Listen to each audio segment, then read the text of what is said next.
Gözlerini açtığında ilk saniye adını bilmezsin. Yüzünü aynada gördüğünde yabancı birini izlersin. Dün gece nereye uyuduğunu, en sevdiğin şarkının sözlerini, annenin sesinin tınısını, çocukluğunda düşüp yaraladığın dizinin nasıl sızladığını hatırlamazsın. Geçmiş ansızın çekilmiş bir halı gibi yerinden kalkar. Geriye ne kalır? Bu soru sadece korkutucu bir senaryo değil, insanın kim olduğuna dair en eski ve en ısrarcı sorgulama. 17. yüzyılda John Locke, kişisel kimliğin neye dayandığını ilk kez net bir zemine oturturken, cevabı hafızaya verdi. Ona göre aynı kişi olmak, aynı bedene sahip olmak değil, aynı bilinç zincirini sürdürmekti. Dünkü senin anıları, bugünkü senin içinde yaşıyorsa, sen hala aynı insansın. Bu görüş yüzyıllar boyunca kimlik tartışmalarının merkezine yerleşti. Çünkü eğer hafıza kimliğin taşıyıcısıysa, hafıza silindiğinde taşıyacak olan da kalmaz. Locke'un çerçevesi, insanı bedensel sınırlardan koparıp zihinsel bir sürekliliğe indirgedi. Bu yaklaşım, dönemin teolojik ve metafizik tartışmalarına karşı cesur bir çıkıştı. İnsan, et ve kemikten ibaret bir yapı değil, anılarının taşıyıcısı bir bilincin akışıydı. Ancak bu akış her zaman kesintisiz ilerlemiyordu. 18. yüzyılda Thomas Reid, Locke'un hafıza temelli kimlik anlayışına karşı sert bir eleştiri getirdi. Reid, yaşlı bir subayın çocuklukta yaptığı bir hatayı hatırlamadığı, ancak gençken gösterdiği cesareti hatırladığı bir senaryo üzerinden düşündü. Eğer kimlik sadece hafıza zinciriyle kuruluyorsa, yaşlı subay genç subayla aynı kişi değilken, genç subay çocukla aynı kişi oluyordu. Bu durum, aynı kişinin zaman içinde kendisiyle çelişmesi sonucunu doğuruyordu. Reid, hafızanın kırık, unutkan ve seçici olduğunu, kimliğin bu kadar kırılgan bir zemine indirgenemeyeceğini savundu. Ona göre kimlik, hafızanın ötesinde, bedenin ve yaşamın bütünsel bir dokusuydu. Bu eleştiri, hafıza kaybı tartışmalarına yeni bir boyut kattı. Eğer anılar silinse bile, sen diye bir şey kalabilir mi? Yoksa geriye sadece boş bir kabuk mu döner? 20. yüzyılın başlarında Henry Bergson, bu tartışmayı kökten farklı bir zemine taşıdı. Bergson, hafızayı tek bir kategoriye indirgemenin mümkün olmadığını gösterdi. Ona göre iki tür hafıza vardı. İlki bedenle kaynaşmış olan alışkanlık hafızasıydı. Bisiklet sürmek, bir enstrüman çalmak, bir dili konuşmak. Bu hafıza geçmişin bugüne aktarılması değil, bedenin zaman içinde şekillenen bir ritmiydi. İkincisi ise saf hatıra hafızasıydı. Olayların, yüzlerin, duyguların zihinde saklandığı arşivdi. Bergson, insanın geçmişsiz yaşamasının mümkün olup olmadığını düşünürken, anılar silinse bile alışkanlık hafızasının bedenle birlikte akmaya devam edeceğini belirtti. İnsan adını bilmese de yürürken aynı adımı atar, sinirlendiğinde aynı nefes alışını yapar, sevdiği bir kokuyu duyduğunda içsel bir rahatlama hissederdi. Bergson, kimliğin sadece zihinde tutulan bir kayıt olmadığını, zamanın bedenle örülüşü olduğunu savundu. Bu görüş, hafıza kaybının bir son değil, bir dönüşüm olduğunu gösteriyordu. Fenomenologlar da bu çizgiyi takip etti. Maurice Merleau-Ponty, bedenin sadece bir nesne olmadığını, dünyanın içinde yaşayan bir anlam taşıyıcısı olduğunu belirtti. Ona göre beden, zihinden önce hatırlar. Eller, gözler, omuzlar, nefes alışverişleri hepsi geçmişin izlerini taşır.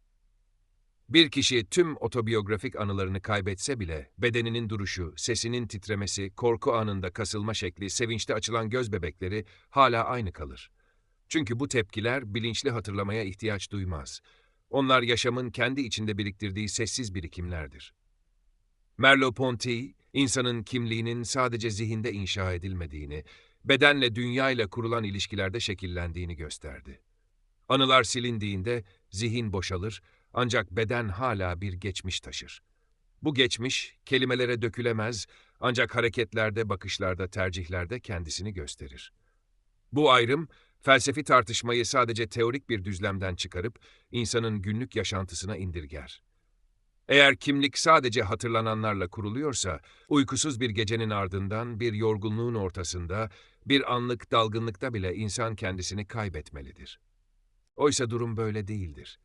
İnsan çoğu zaman neyi unuttuğunu bile bilmezken, aynı kişi olarak yaşamaya devam eder. Bu süreklilik, hafızanın kusursuz bir arşiv olmasından değil, yaşamın kendi ritmini korumasından kaynaklanır. Locke'un zihni süreklilik modeli, insanı bir bilgisayar gibi düşünmeye iter. Oysa insan, donanımdan çok bir akışa benzer. Akış kesilse bile, suyun geçtiği yataklar, taşların aşınmış yüzleri, bitkilerin kök salma biçimleri hala oradadır. Hafıza silindiğinde nehir kurur, ancak yatak kalır. Tıbbın kayıt defterleri, bu felsefi ayrımı somut vakalarla yüz yüze getirir. 20. yüzyılın ortalarında Henry Molaison, epilepsi tedavisi amacıyla hipokampüsünün bir kısmını aldıran bir hastaydı. Ameliyat başarılı oldu ancak Molaison yeni anı oluşturamayan bir bedene dönüştü. Doktorlar odadan çıktığında onları tekrar hatırlamazdı. Kendi yüzünü aynada tanımazdı. Yıllar geçse de her sabah aynı şaşkınlıkla uyanırdı. Ancak Molaison'un elindeki bulmacaları çözerkenki becerisi zamanla arttı. Bir piyanist, klavyede aynı parmak hareketlerini hatırlardı. Bir ressam, fırça darbelerinin yönünü şaşmadan sürdürürdü. Olayları hatırlayamayan Molaison, becerilerini ve duygusal tepkilerini koruyordu. Bu durum, hafızanın tek tip olmadığını, kimliğin ise sadece otobiyografik kayıtlara indirgenemeyeceğini gösterdi. İnsan, hatırlamadığı şeylerle bile yaşayabilir. Ancak bu yaşam, önceki yaşamın birebir devamı değildir.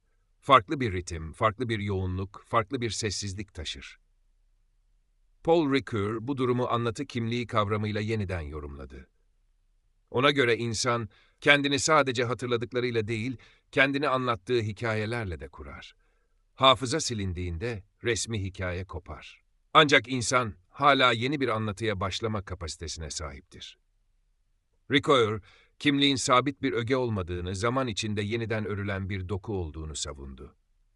Anılar gitse bile, insanın dünyayla kurduğu ilişki, başkalarına bakış biçimi, acıyı ve sevinci karşılama tarzı hala aynı çizgi üzerinde ilerleyebilir. Bu çizgi, geçmişin birebir tekrarı değildir. Ancak aynı kökten beslenen yeni bir fil gibidir.